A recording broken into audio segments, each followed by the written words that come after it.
It's 4 years after the nationwide NSAS protest, and demonstrators gathered at the Lekki toll gate earlier today, but they were dispersed and arrested by police officers with heavy presence at the scene.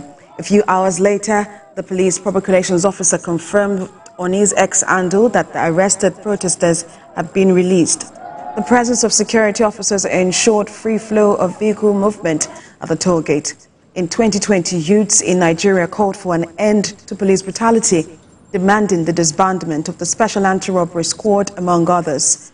Former federal lawmaker Shehu Sani described the NSAS protest as historic, but was flawed by the lack of a clear leadership, and said this was a flaw of the protest. Well, Mr. Sani spoke on TVC News program Politics on Sunday, and he emphasized that although protests are lawful, demonstrators must refrain from destroying government property.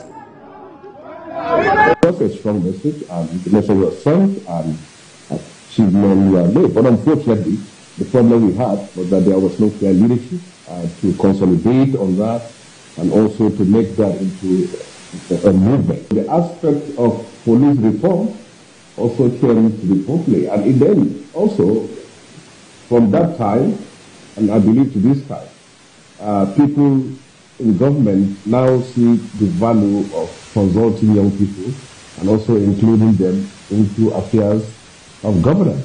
People should not say they will not protest. The issue is that don't just start burning buildings, don't just subscribe to violence, don't start killing people in the name of protest. In this next report, we x-ray some activities of the Nigeria Police Force after the NSAS protest. The NSAS protest of 2020 has remained a period of soul-searching for the country and the police in particular.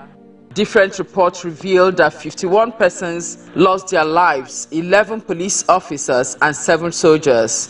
But counting their losses, the police authority revealed that out of the 5,506 units of police stations in the country, 205 were either burnt or vandalized, armory attacked and firearms looted. According to them, out of the 73 deaths recorded, 22 were policemen. Public and private businesses weren't spared. It was a dark period for the country, but have lessons been learnt? Police accountability is a fundamental pillar to any democratic governance. And one of the lessons that I believe that we have not learned between 2020 and now is that we have not really put some infrastructure to operate in an accountable manner that will help for scrutiny around the right violations. To be very honest and be balanced, the state had made efforts. And one of the efforts they have made is that they have put in place an act that is very new that also succeeded the over 74-year-old previous legal framework.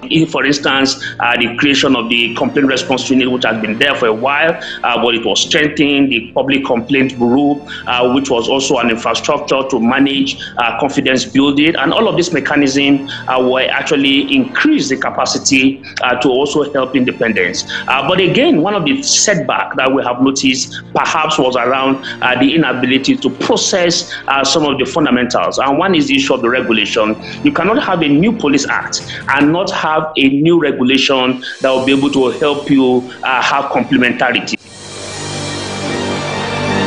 He advises the police to pay more attention to the welfare of his men and the tactical teams in particular.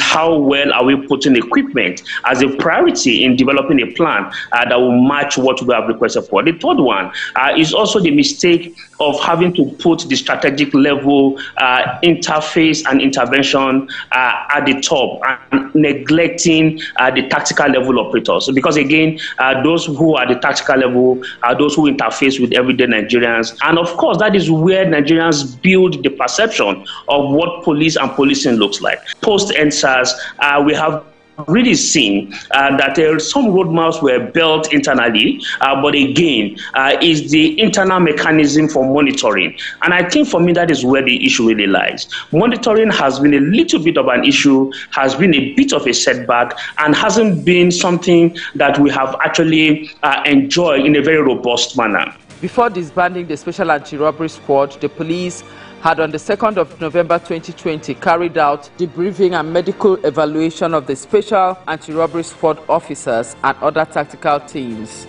The protesters had demanded the disbandment of the Special Anti-Robbery Squad and justice for all the victims of police brutality, compensation for the families of those who lost their lives, amongst others.